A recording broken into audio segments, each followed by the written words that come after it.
دل میں پھر سے خوشیوں کا ارمان آ رہا ہے، آپ سے ملنے ایک مہمان آ رہا ہے۔ وہ مبارک مومنوں کہ پھر سے ماہ رمضان آ رہا ہے۔ تو پیارے دوستو، ماہ رمضان کی برکتیں لوٹنے کا موقع ہمارے پاس ہے۔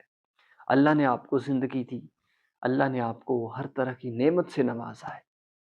یہ ایسا مہینہ سائے فگن ہونے والا ہے کہ جس کے اندر شیطان کو بھی جگڑ دیا جاتا ہے، جنت کے دروازوں کو کھول دیا جاتا ہے، مومن کا رزق بڑھا دیا جاتا ہے۔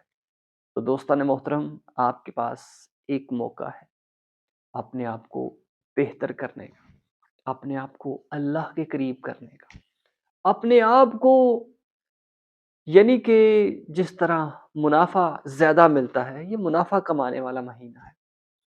تو ضرور پیارے دوستو، اللہ رب العزت کی رضا کو پالو، اللہ کے قریب ہو جاؤ۔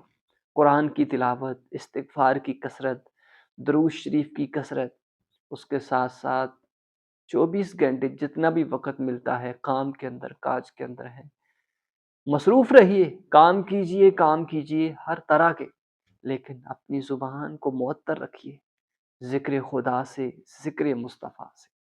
یہ ہر وہ بندہ خوش نصیب ہے، لکی ہے کہ جو ذکر سے اپنے آپ کو مصروف رکھتا ہے، اللہ کی یاد کے اندر رہنے والا ہے۔ تو رکھو یاد اپنے پروردگار کو، وہ بڑا ہی رحیم و کریم ہے، نوازے گا ایسے کہ آپ حیران رہ جائیں گے، پریشان ہو جائیں گے کہ کدھر سے آ رہا ہے۔